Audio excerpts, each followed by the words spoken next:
बहुत समय पहले की बात है। पर्वतराज हिमालय के घर जन्मी कन्या पार्वती का जीवन असाधारण था। वे केवल एक साधारण कन्या नहीं, बल्कि आदिशक्ति का ही स्वरूप थीं। जब उनका विवाह भगवान शिव से हुआ, तो संपूर्ण कैलाश पर्वत आनंदित हो उठा।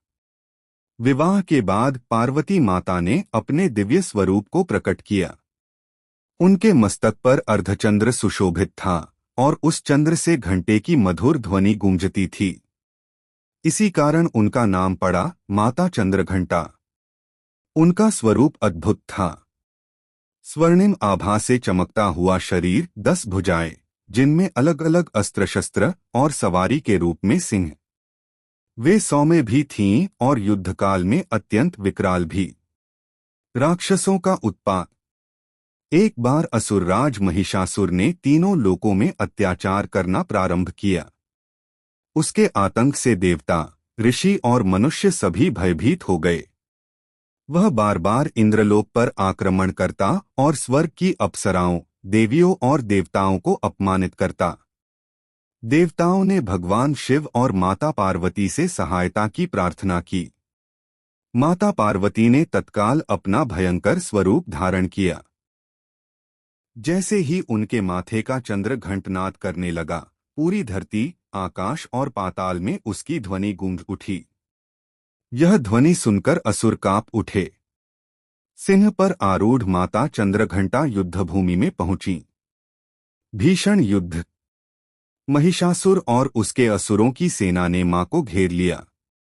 लेकिन मां की दहाड़ और उनके घंटनाद से असुरों के हृदय भय से कांपने लगे।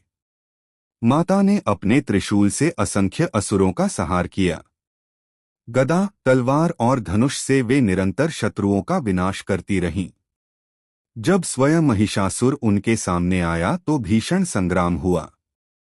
कभी वह भैंसे का रूप धारण करता, कभी सिंह का, तो कभी हाथी का। परंतु माता चंद्रघंटा हर रूप में उससे युद्ध करती रहीं। अंततः अपने त्रिशूल और सिंह की शक्ति से उन्होंने महिषासुर को धराशायी कर दिया। शांति और करुणा। युद्ध समाप्त होने पर माता का स्वरूप पुनः शांत और सौम्य हो गया। उनके मुख पर चंद्रमासी शीतल आभा छा गई। उनके घंटनाद से अब युद्ध की गूंज नहीं, बल्कि शांति और सुख का संचार होने लगा। देवता और ऋषि सभी ने माता की स्तुति की। जय मां चंद्रघंटा, आप ही हमारी रक्षा करने वाली और भय का नाश करने वाली हैं। संदेश। माता चंद्रघंटा हमें यह शिक्षा देती हैं कि जब जीवन में भय, बाधाएं और अन्याय बढ़ जाएं, तब साहसपूर्वक उनका सामना करना चाहिए। भय का नाश कर विजय प्राप्त करने के बाद हमें शांति और करुणा का मार्ग अपनाना चाहिए। इस प्रकार नवरात्रि के तीसरे दिन माता चंद्रघंटा की पूजा की जाती है। उनकी आराधना से साधक के जीवन में साहस, शांति और समृद्धि आती है।